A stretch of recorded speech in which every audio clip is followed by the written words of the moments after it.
Bonjour et bienvenue dans cette vidéo de présentation de la mise à jour 1.35 du site emap.fr.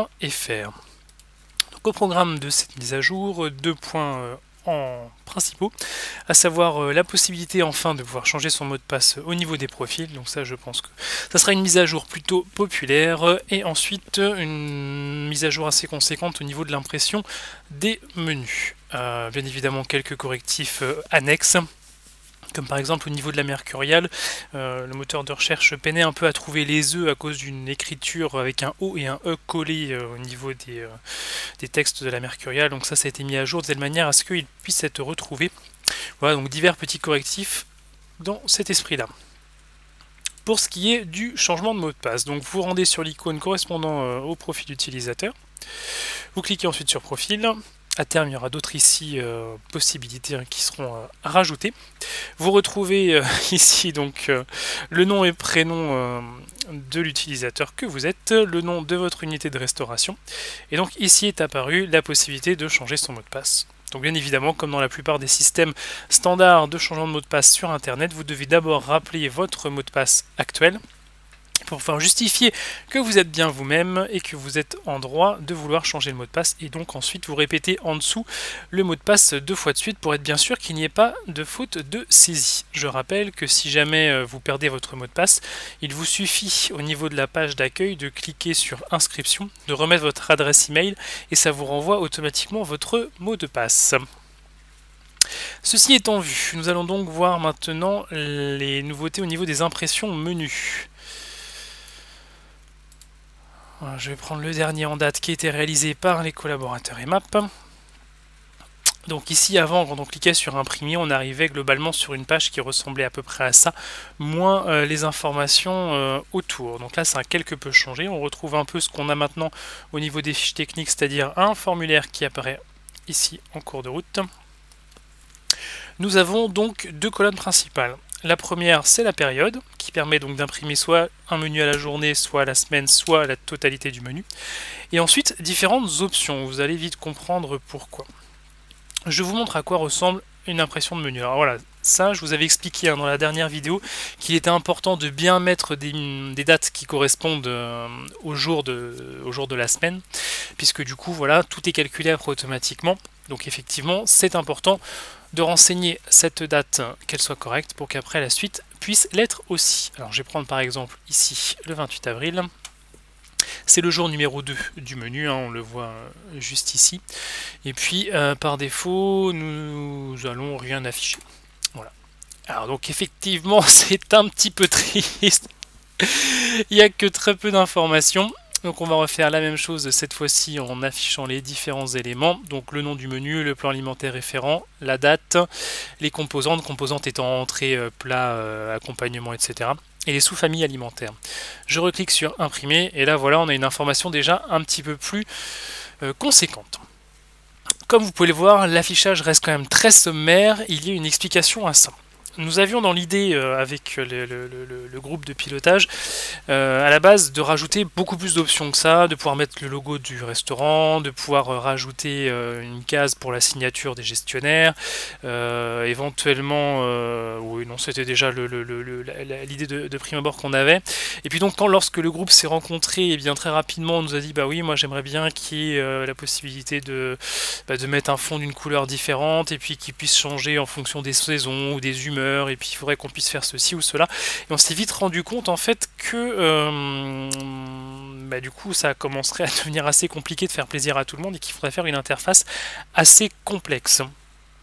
Du coup on a quand même cherché, creusé cette hypothèse là, et au final on s'est rendu compte que les retours étaient, même à la limite si vous proposez tout ce que vous proposez, de toute façon les gestionnaires auront tendance à tout ressaisir à la main.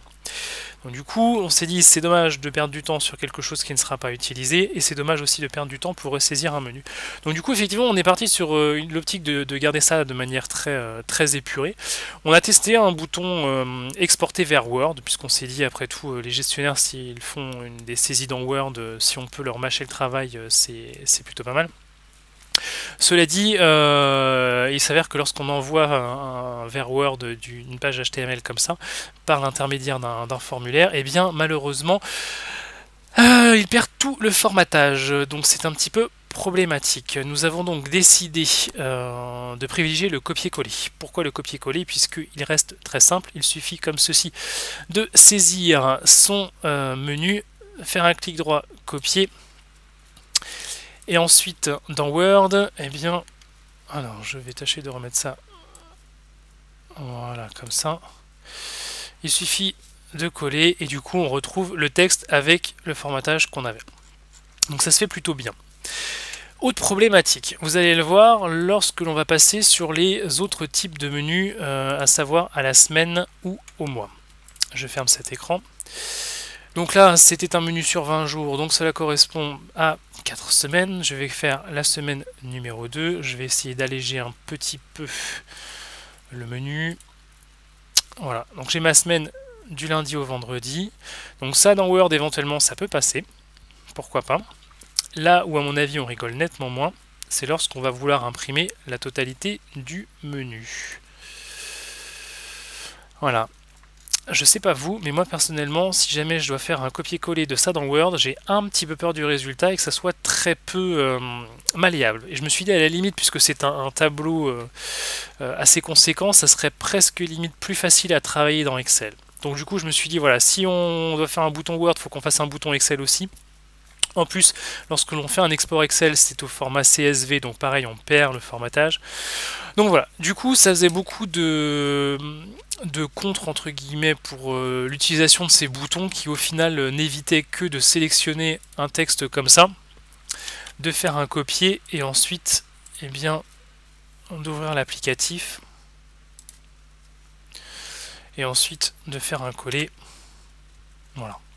Donc, on s'est dit, c'est pas forcément intéressant et le copier-coller le fait très bien. Et en plus, garde le peu de présentation qu'il y avait. Pour l'instant, ça sera donc comme ça que seront présentées les impressions de menu. Donc là, vous voyez effectivement le menu mensuel avec toutes les infos est un petit peu chargé. Cela dit, pour ce genre de menu, on peut tout à fait envisager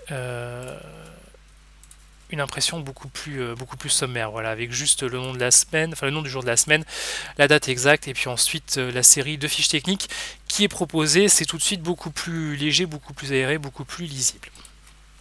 Voilà la proposition qui est faite pour l'instant au niveau de l'impression des menus.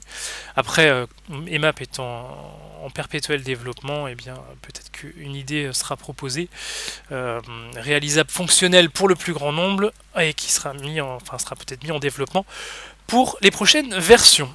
Concernant justement ces prochaines versions, il y aura une mise à jour qui va arriver aussi assez rapidement, mais qui ne concernera que très peu d'utilisateurs, puisque elle permettra en fait au réseau d'avoir plusieurs managers, parce qu'effectivement on a des zones qui sont découpées parfois en sous-zones, et si on veut qu'un manager de la zone complète puisse avoir accès et à la zone et aux sous-zones, voilà, pour l'instant ça c'est pas possible dans le développement tel qu'il a été fait, donc c'est une demande forte qui sera mise en place très rapidement. Voilà ce que je peux vous dire donc pour cette mise à jour vers la version 1.35.